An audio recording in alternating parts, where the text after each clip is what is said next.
mengadakan maulid Nabi, memuliakan Rasulullah, kira-kira sampean besok susah apa Rasulullah ya tega?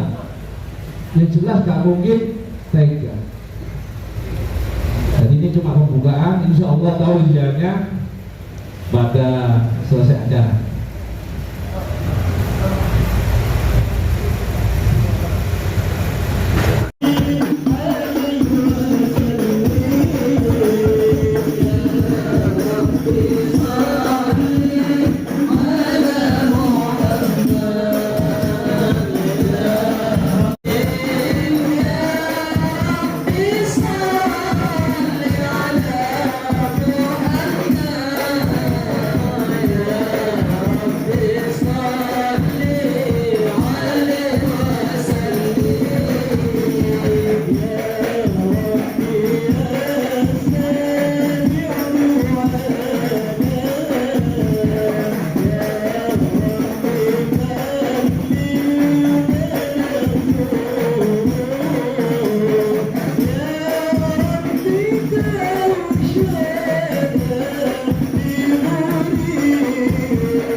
صلوا عليه وسلموا تسليما.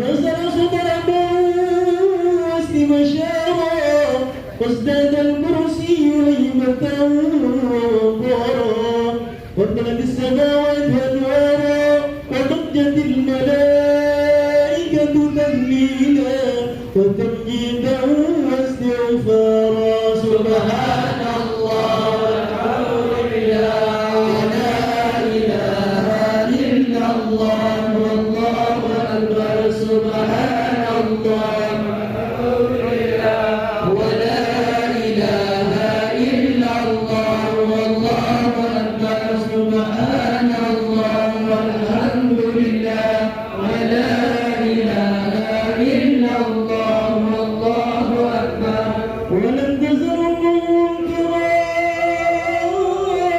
وعني وفقني ومضني إلى الإله تمام حمدي ولم اشتغل يقرد بإذن رب الخلق ومعاد الحبيب صلى الله عليه وسلم ساجدا شاكرا حامدا كأنه البدر في تمام وحل القيام صلى الله على محمد صلى الله عليه وسلم صلى الله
وبارك عليه وعلى آله وصحبه.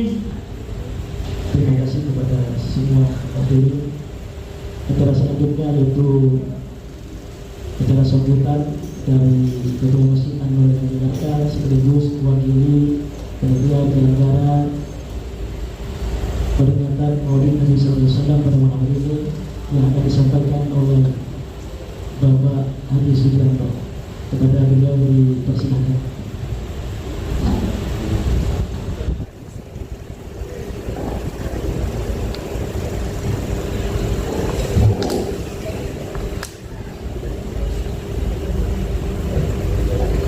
Bismillahirrahmanirrahim.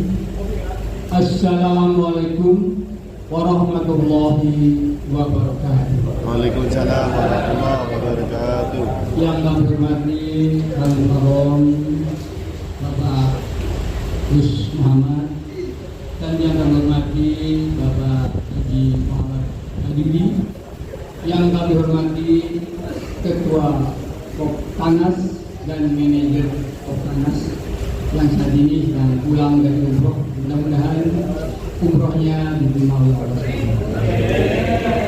Yang kami hormati Kepala Dinas PBUKM Provinsi DKI Jakarta,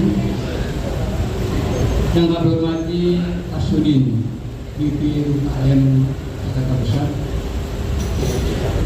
Kapaspol bila hadir, dan Monasatu, dan seluruh bapak-bapak, ibu yang hadir pada malam hari ini.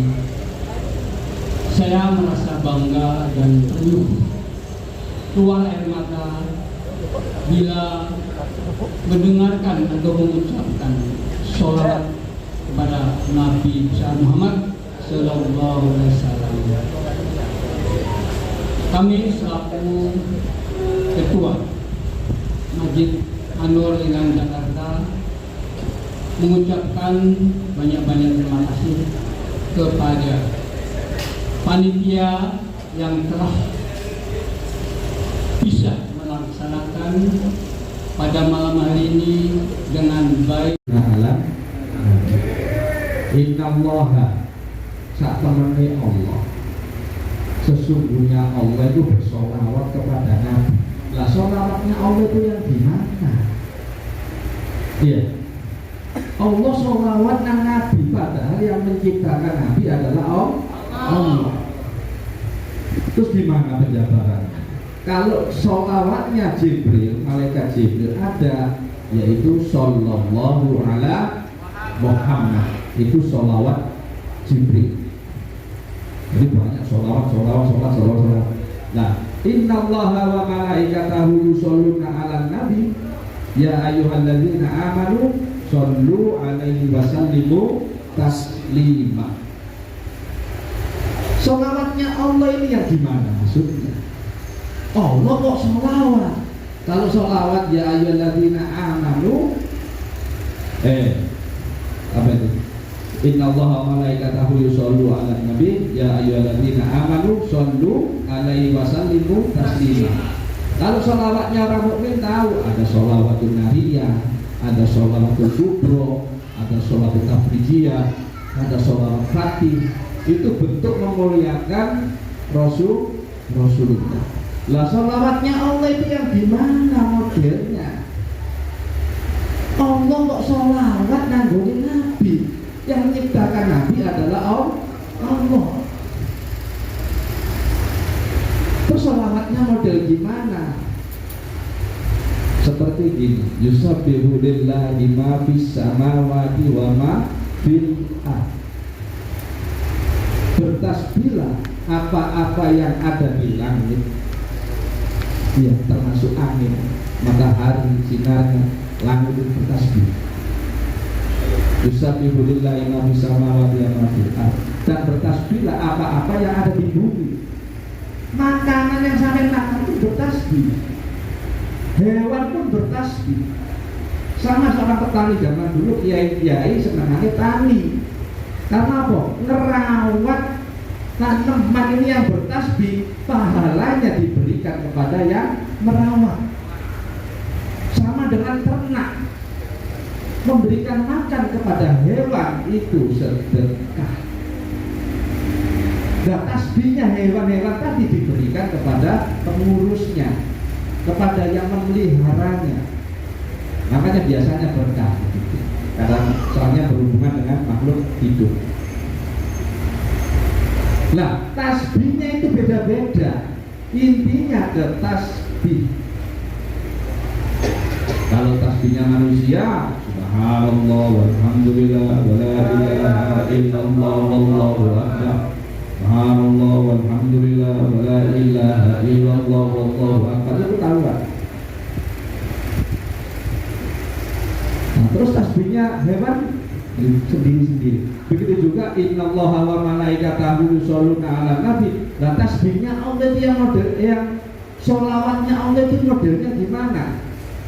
Di dalam kitab Tuhfah Al-Mursalah itu diterangkan, sebelum semuanya ada kosong, belum ada bumi, belum ada langit, belum ada nabi, belum ada siang, belum ada as, belum ada bumi, itu masih hampa. Itu namanya alam ahad esa. Jadi kosong, nggak ada hamba dan nggak ada Tuhan, kosong. Itu awal pertama, itu kosong. Jadi belum ada langit, belum, masih jauh. Itu namanya alam ahad. Terus yang kedua, turun ke alam ahadiyah. Alam ahadiyah inilah munculnya jauhar awal. Jadi cuma berupa cahaya aja. Jauhar awal atau cahaya yang pertama. Cahaya pertama inilah yang kita sebut dengan hakikat Muhammadiyah atau Nur Muhammad. Tapi belum ada apa-apa, hanya berupa cahaya. Dengan cahaya inilah Allah sayang di cahaya itu. Jadi Nur Muhammad tadi. Ini kenapa innallaha wa malaikatahu yusholluna 'alan nabi. Allah itu bersolawat, solawatnya Allah beda. Karena melihat Nur Muhammad itu baru adanya asma. Ini awal ya, awal kejadian, Begitu ada jauhar awal, yaitu alam ahadiyah, terus turun lagi ke alam wahidiyah. Itu baru berbentuk ada. Makanya wujud itu artinya ada. Lawan kata wujud adalah adam. Adam itu artinya tidak ada. Jadi wujud hitam bakok. Lawan katanya wujud ada. Wujud artinya ada, bukan bentuk, ada. Dan lawan kata dari wujud adalah adam. Baru turun ke alam berikutnya, yaitu alam ahad, alam ahadiyah, alam wahid, terus turun anggone alam arwah. Ini mulai muncul ruh-ruh tadi dari tetesan cahayanya Nur Muhammad, tapi belum berbentuk. Kali itu langsung alam semesta itu langsung gerak. Karena apa? Bahan dasarnya alam semesta itu adalah Nur Muhammad. Jadi paham gitu, kena apa? Allah itu moco sholawat. Maksudnya bukan moco, Allah itu bersolawat. Innallaha, sungguhnya Allah itu bersolawat. Kata-kata bersolawat itu bersayang, berkasih, ibadah. Innallaha wa malaikatahu. Makanya ini ada kisah. Saya putus dulu, ada kisah. Ada Syekh Sofyan As-Sauri ketika itu tawaf. Sofyan As-Sauri ini diantaranya pecinta binatang. Pernah suatu ketika dia jalan-jalan di pasar, terus menemukan burung yang ciet, akhirnya dibeli, dilepaskan. Tapi burung nggak mau keluar. Kepingin ikut Syekh Sofyan As-Sauri, sampai ngikuti Syekh Sofyan As-Sauri. Jadi ketika Syekh Sofyan As-Sauri berzikir, dia tenggelam di pohon. Begitu selesai, dia nempel di pundak Sufyan Ats-Tsauri. Dia tokoh ulama tasawuf dan kealimannya terkenal seperti itu. Dan begitu meninggalnya Syekh Sufyan Ats-Tsauri, burung ini nangis, ngikutin sampai dia masuk ke liang lahat. Saking sayangnya. Sekali lagi, di dalam burung itu ada yang namanya Nur Muhammad. Makanya ini opo-opo angel urusan dunia atau akhiratmu angel, banyaklah membaca sholawat. Nah, Syekh Sufyan Ats-Tsauri suatu ketika itu pernah tawaf. Terus ketemu anak muda ini tawaf mocone sholawat kok. Allahumma sholli ala sayyidina Muhammad wa ala ali sayyidina Muhammad. Allahumma sholli ala sayyidina Muhammad wa ala ali sayyidina Muhammad. Syekh Sufyan Ats-Tsauri iki kok ono rumun-rumune tawaf sholawat tok. Akhirnya diberanikan. Ya bulan, kenapa kau baca sholawat terus itu sampai rumun-rumunnya tawaf kamu langgar ini? Aku beri kisah saya. Apa kisahnya? Aku berangkat haji ini bersama bapakku. Zaman dulu haji kan dibutuhkan waktu berbulan-bulan. Kalau di dulu zaman penjajah sampai setahun 2 tahun kami datang. Tapi begitu gendong anaknya sudah besar ya. Karena dibutuhkan kapalnya kan lama. Nah ditanya ini apa? Aku berangkat haji ini bersama orang tuaku saya. Di pertengahan jalan orang tuaku sakit. Terus saya rawat. Aku nyari penginapan, saya rawat. Di situ dibantu penduduk. Mau kemana Pak? Saya mau berangkat haji. Ini orang tua saya sakit. Dirawat. Akhirnya apa? Orang tuanya meninggal. Itu dalam kitab Mukasyaratul Qulub. Meninggal itu muka wir, hitam, menakutkan. Menakutkan sekali sehingga anaknya itu malu. Saking malu mukanya tadi ditutupin kain putih. Ditutupin kain putih. Sampai sedih nangis, Pak, apa yang menimpamu sehingga mukamu sangat menakutkan. Akhirnya apa? Saking sedihnya anaknya ini mimpi ketemu Rasulullah. Apa ngomongnya Rasulullah? Bapakmu ini banget tukang bujuk, tukang rentenir. Tapi kelebihannya dia senang dengan kelahiranku. Kelebihannya dia senang mau sholawat. Aku gak tego gitu loh Bapak. Aku sangat gak tego lihat Bapak. Walaupun dia ahli maksiat, walaupun dia banyak dosa, kebangetan bapakmu ini. Sering bujuk, sering nipu, sering makan uang renten. Tapi kelebihannya bapakmu senang dengan kelahirannya Rasulullah. Dan dia bapakmu ini senangannya mau sholawat. Aku gak tego aku gak tego cok misalnya. Melihat bapakmu kondisi ini gak tego karena apa? Bapakmu itu senang ambil aku walaupun perbuatan itu durhaka. Ini ya pembanding ini. Makanya alhamdulillah adanya Maulid Nabi. Semoga kita semua mendapat syafaat dari Rasul. Syafaat itu artinya apa sih? Syafaat itu artinya pertolongan. Jadi pertolongan Rasulullah. Nawangnya sedih Pak, sampai kok bisa gini Pak, padahal kita itu mau berangkat haji Pak. Duit haji kok duit itu kok maksiat. Tapi mati nang tengah jalan, jadi belum sempat ngambil haji, tapi nama itu memang mati, kepingin haji. Cuma bekal yang dibawa itu gak berkah dan berkah. Makanya ada ciri-ciri harta berkah, ada cirinya harta haram. Ya, sampai bisa milih ini. Ada cirinya harta berkah. Harta berkah itu sedikitnya cukup, banyaknya manfaat itu berkah. Titiknya cukup, apalagi banyak manfaat. Kayak mau utangnya, kayak karya itu manfaat, itu berkah. Karena merasa ini pemberian dari Allah, dibalikkan kepada Allah. Rasa syukur, rasa terima kasih sama Allah. Terus gak lama kemudian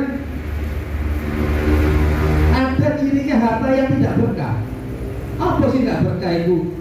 Banyaknya saja kurang, apalagi itu cirinya.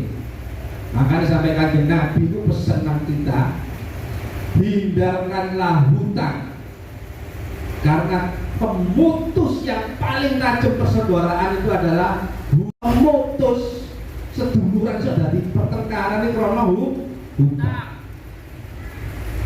Jadi pemutus yang paling tajam tidak ada lagi, yaitu hutang.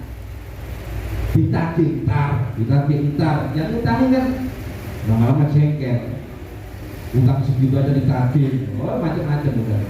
Yaitu pemutus silaturahim yang paling tajam adalah hutang. Mendingan di sodako sama kayak iya itu. Kalau mau niat ngutang niat nggak bayar dia untuk kehidupan dia. Itu cirinya harta yang nggak berkah, sedikitnya banyaknya saja kurang, apalagi sedikit. Lah kalau cirinya barang itu haram, itu ada cirinya. Ketika barang ini cukup, misalnya dulu ada mobil, ada TV, punya tabungan 100 juta, aman ini, adem-ademai. Begitu masuk harta haram, 100 juta ini habis, kesedot. Dan apa yang ia punya pun habis. Karena apa? Dia memberikan bala api di dalam hartanya. Itu cirinya. Kalau habis hartamu, ya nanggung itu ono sesuatu yang haram. Sekali lagi, ciri gak berkah itu apa sih? Banyaknya kurang, apalagi sedikit. Lah ciri barang haram, misalnya haram, kecampuran banyak, harta yang ada padamu akan habis ketika kau masukin harta haram. Seperti susu ini manfaat buat kesehatan, tapi ketika sampai tetesin racun, tis, gak bisa dimakan, gak bisa diminum. Karena apa? Hanya racun sedikit, tis udah. Akhirnya apa? Jadi penyakit, kena stroke, kena ini, habis. Dihabiskan oleh Allah dengan caranya, anaknya kena narkoba, anaknya maksiat, terus habis itu. Karena kau masukin sesuatu yang haram. Itu ciri nih pokoknya. Jadi yang nggak berkah itu banyaknya kurang, apalagi sedikitnya malah. Tapi kalau harta haram, ketika masuk dia akan mudut sesuatu yang ada. Nah, begitu saya lanjut lagi, begitu anaknya mimpi ketemu Rasulullah, bapakmu itu kebangetan, nemen oleh langgar maksiat itu kebangetan. Tapi bapakmu itu senang dengan kelahiranku, senang moco sholawat kepadaku. Aku gak tega lihat bapakmu. Wes bukaan tutupe. Begitu bangun dibuka tutupnya, subhanallah, muka semua itu bercahaya. Itu berkah moco sholawat. Karena apa? Sedekat-dekatnya aku kepada hambaku, yaitu orang yang memperbanyak sholawat. Apa nanti gini, Maulid Nabi dimeriahkan, subhanallah, senang dengan kelahirannya Rasulullah. Begitu dibuka, subhanallah, Pak, itulah saya kenapa aku setiap tawaf itu moco sholawat. Karena dengan kejadian itulah terbuka pikiranku untuk moco sholawat. Yang tadi innallaha wa malaikatahu, sesungguhnya Allah itu bersolawat. Solawat nanggone nuril Muhammad. Karena apa? Itu sinarnya Allah. Jadi alam ahad, alam ahadiyah, alam wahid, terus alam arwah. Arwah-arwah ini tadi semua ini masih belum berbentuk, hanya berbentuk dari cahaya. Allahu nurus samawati wal ard. Allah itu cahaya langit dan cahaya bumi. Alam arwah. Makanya sampai ini kelahiran yang ke-3. Sebelum sampai ada di dunia ini, terlebih dulu ada di alam arwah. Ya. Terus usia 4 bulan, ya, usia 4 bulan sampai diturunkan di kandungan dalam usia 120 hari. Berarti sampai di alam arwah kosong, turun ke alam kandungan. Dari alam kandungan turun lagi ke alam dunia. Baru punya jasad segede gini rupanya, sebegini umurnya macam-macam. Kemudian kembali lagi ke alam kubur tanpa jasad. Dari alam arwah pindah ke alam kandungan, dari alam kandungan pindah ke alam dunia, dari alam dunia pindah ke alam kubur. Jadi nggak ada istilah mati, yang ada adalah pindah alam. Setelah alam kubur baru ketemu namanya alam mahsyar. Terakhir. Lah dari alam arwah tadi silsilahnya terus turun alam mitsar, ini baru dikasih perasaan. Kemudian dari alam mitsar inilah ruhnya tadi, nur tadi ada yang ditaruh di tumbuhan, ada yang ditaruh di hewan, ada yang ditaruh di burung-burung, ada yang ditaruh di ikan, ada yang ditaruh di bangsa jin, ada yang ditaruh semua tadi dari nur yang tadi. Maka dikenal ketika sampai moco sholawat itu dimudahkan urusannya. Karena apa? Bahkan mereka itu dari nur Muhammad. Begitu alam mizan turun lagi nanggone alam ajzam, baru dikasih jasad perasaan, terus turun lagi ke alam insanul kami lahir yang kita ini. Tapi tetap besok baliknya seperti itu. Jadi makna maulid Nabi, kenapa Allah mau sholawat? Kenapa Allah mau sholawat? Karena apa? Yang pertama dicipta bahan bahasanya tidak ada, bahannya yaitu dari dirinya Allah sendiri. Makanya dekat ada Allah, ada Muhammad. Dalam hikayat ketika Nabi Adam itu mau menikahi Hawa, iya, maharnya nggak ada lagi kecuali syahadat. Apa syahadatnya dari asyhadu an la ilaha illallah wa asyhadu anna Muhammadar Rasulullah. Nabi Adam kaget. Loh, Muhammad itu siapa? Aku orang pertama. Awakmu Adam. Adam nur Muhammad. Yang saya bahas ini nur ya, bukan jasadnya. Bukan jasad Muhammad. Jasad Muhammad nunggu beribu-ribu tahun. Baru ketika ada namanya Sayyidina Abdullah dan Siti Aminah, nah itu baru jasadnya ada, turunlah Nur Muhammad tadi ke jasad Rasulullah. Nah, barang siapa yang senang denganku, aku akan senang dengannya. Barang siapa yang menghormatiku, aku akan menghormatinya. Podo karo menghormati aku. Jika kau menghormati aku sama dengan menghormati Gusti Allah. Apa bedanya? Gak ada, sama. Nah ini jenis namanya insanul kamil. Makanya awal pertama itu kosong, hampa. Terus yang kedua itu cahaya. Cahaya inilah yang namanya hakikat Muhammadiyah atau Nurullah atau Nur Muhammad di tempat yang azali.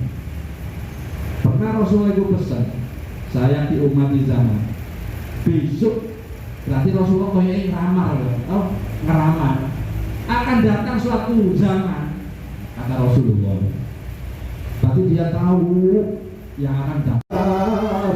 Kali itu langsung alam semesta itu langsung gerak. Karena apa? Bahan dasarnya alam semesta itu adalah Nur Muhammad. Tapi paham gitu, karena apa? Allah itu moco sholawat. Maksudnya bukan moco, Allah itu bersolawat. Inna Allah, sungguhnya Allah itu bersolawat. Kata-kata bersolawat itu bersayang, berkasih, ibadah. Inna Allah wa malaikatahu. Makanya ini ada kisah. Saya putus dulu, ada kisah. Ada Syekh Sofyan As-Sauri ketika itu tawaf. Sofyan As-Sauri ini diantaranya pecinta binatang. Pernah suatu ketika dia jalan-jalan di pasar, terus menemukan burung yang ciet, akhirnya dibeli, dilepaskan. Tapi burung tidak mau keluar. Kepingin ikut Syekh Sofyan As-Sauri, sampai ngikutin Syekh Sofyan As-Sauri. Jadi ketika Syekh Sofyan As-Sauri berzikir, dia nengok nanggone pohon. Begitu selesai, dia nengok di pundak Sofyan As-Sauri. Dia tokoh ulama tasawuf dan kealimannya terkenal waktu itu. Dan begitu meninggalnya Syekh Sofyan As-Sauri, burung ini nangis, ngikutin sampai dia masuk ke liang lahat. Saking sayangi. Sekali lagi, di dalam burung itu ada yang namanya Nur Muhammad. Makanya nek opo-opo angel urusan dunia atau akhirat mu angel, banyaklah membaca sholawat. Nah, Syekh Sofyan As-Sauri suatu ketika itu pernah tawaf. Terus ketemu anak muda ini tawaf mocone sholawat kok. Allahumma sholli ala sayyidina Muhammad wa ala ali sayyidina Muhammad. Allahumma sholli ala sayyidina Muhammad wa ala ali sayyidina Muhammad. Sesama As-Sauri iki kok ono rumun-rumune tawaf sholawat tok. Akhirnya diberanikan. Ya bulan. Kenapa orang maca sholawat terus itu sampai rumun-rumunnya tawaf aku langgar ini. Aku duit kisah saya. Apa kisahnya? Aku berangkat haji ini bersama bapakku. Zaman dulu haji kan dibutuhkan waktu berbulan-bulan. Kalau di dulu zaman penjajah sampai setahun 2 tahun kami datang. Jadi begitu gendong anak itu sudah besar ya. Karena dibutuhkan kapalnya kan lama. Nah ditanya ini apa? Aku berangkat haji ini bersama orang tuaku saya. Di pertengahan jalan orang tuaku sakit, terus saya rawat. Aku nyari penginapan, saya rawat. Di situ dibantu penduduk. Mau kemana Pak? Saya mau berangkat haji. Ini orang tua saya sakit. Dirawat. Akhirnya kok orang tuanya meninggal. Itu dalam kitab Mukasyaratul Qulub. Meninggal itu muka ireng, hitam, menakutkan sekali sehingga anaknya itu malu. Saking malu mukanya tadi ditutupin kain putih,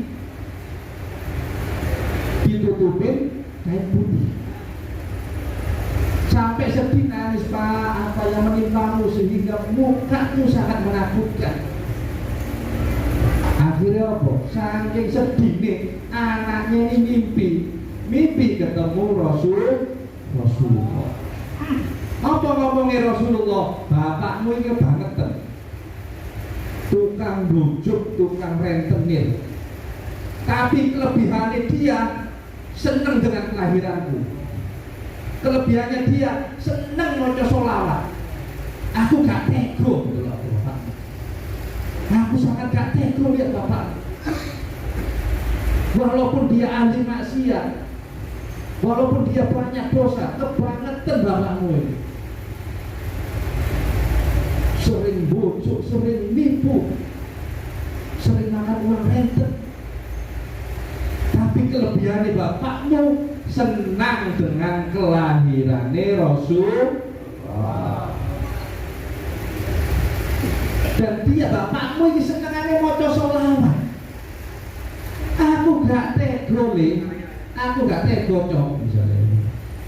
Melihat bapakmu kondisi ini gak tego karena apa? Bapakmu itu seneng ambek aku walaupun perbuatan itu durhaka. Ini ya, pembanding ini gitu. Makanya alhamdulillah ini adanya Maulid Nabi, semoga kita semua mendapat syafaat dari Rasul. Syafaat itu artinya apa sih? Syafaat itu artinya pertolongan. Jadi pertolongan Rasulullah. Uangnya sedih Pak, sampai kok bisa ini Pak, padahal kita itu mau berangkat haji Pak. Duit haji itu duit itu kemaksiat.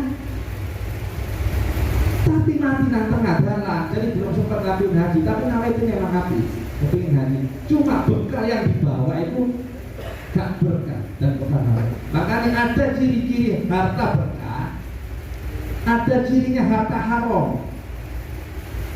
Ya, sampai bisa nilai ini.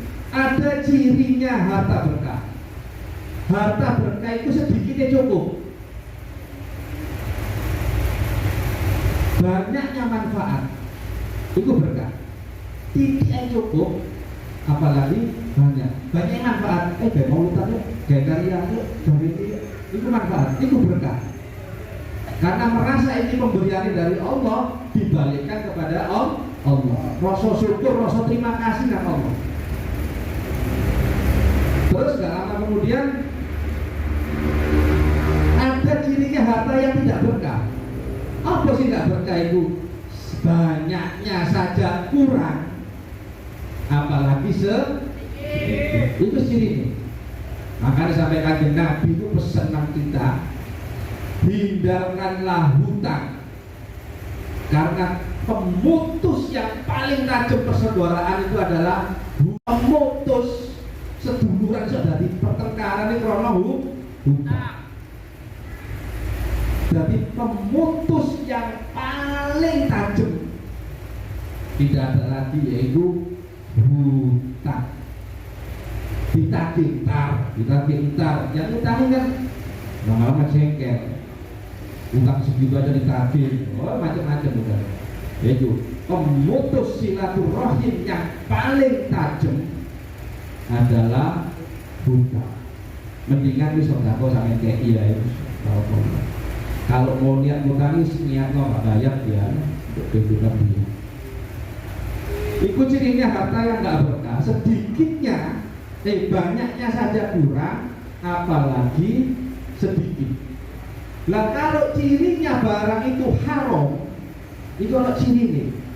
Ketika barang ini cukup, misalnya dulu ada mobil, ada TV, punya tabungan 100 juta, aman ini, adem-ademai.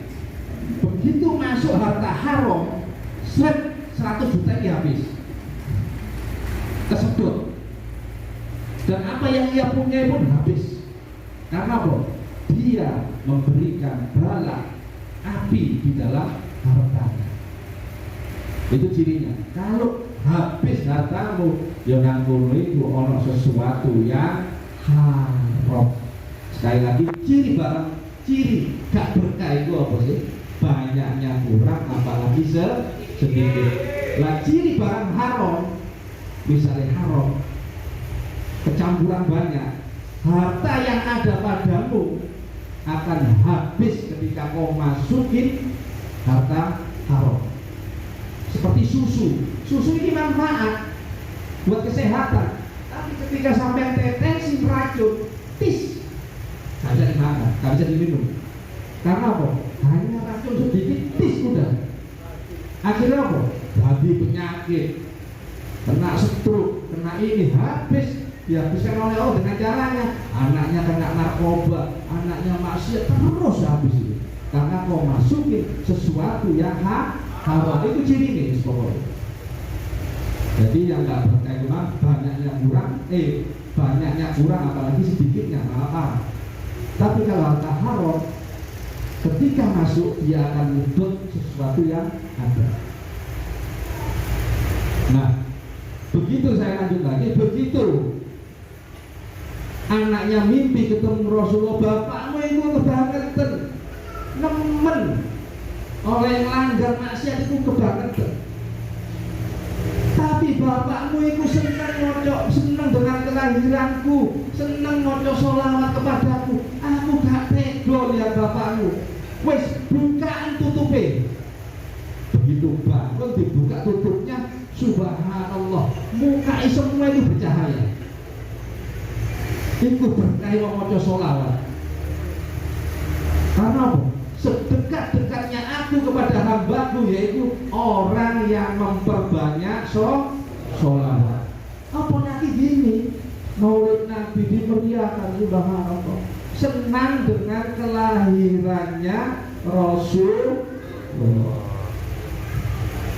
Begitu dibuka, subhanallah, Pak, itulah saya kenapa aku setiap tawaf itu mau sholawat, karena dengan kejadian itulah terbuka pikiranku untuk mau sholawat.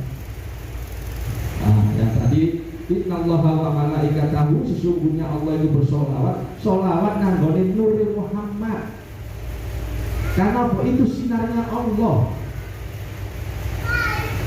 Dari alam ahad, alam ahadiyah, alam wahid, terus alam arwah. Arwah-arwah ini tadi semua ini masih belum berbentuk, hanya berbentuk dari cahaya. Allahu nurus samawati wal ard. Allah itu cahaya langit dan cahaya bumi. Alam arwah. Maka sampai ini kelahiran yang ke berapa? 3. Sebelum sampai ada di dunia ini, terlebih dulu ada di alam arwah. Ya. Terus usia 4 bulan, ya, usia 4 bulan sampai diturunkan di kandungan dalam usia 120 hari.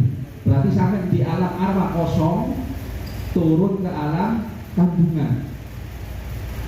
Dari alam kandungan turun lagi ke alam dunia. Baru punya jasad segede gini rupanya, sebegini umurnya macam-macam. Kemudian kembali lagi ke alam kubur tanpa jasad. Dari alam arwah pindah ke alam kandungan, dari alam kandungan pindah ke alam dunia, dari alam dunia pindah ke alam kubur. Jadi nggak ada istilah mati, yang ada adalah pindah alam. Setelah alam kubur baru ketemu namanya alam mahsyar. Terakhir. Lah dari alam arwah tadi silsilahnya terus turun alam mitsar, ini baru dikasih perasaan. Kemudian dari alam mitsar inilah ruhnya tadi, nur tadi ada yang ditaruh di tumbuhan, ada yang ditaruh di hewan, ada yang ditaruh di burung-burung, ada yang ditaruh di ikan, ada yang ditaruh di bangsa jin, ada yang ditaruh semua tadi dari nur yang tadi. Maka ini kenapa ketika sampai moco sholawat itu dimudahkan urusannya. Karena apa? Bahkan mereka itu dari nur Muhammad. Begitu alam mitsar turun lagi nanggone alam ajzam, baru dikasih jasad perasaan, terus turun lagi ke alam insanul kamil, lahir yang kita ini. Tapi tetap besok baliknya seperti itu.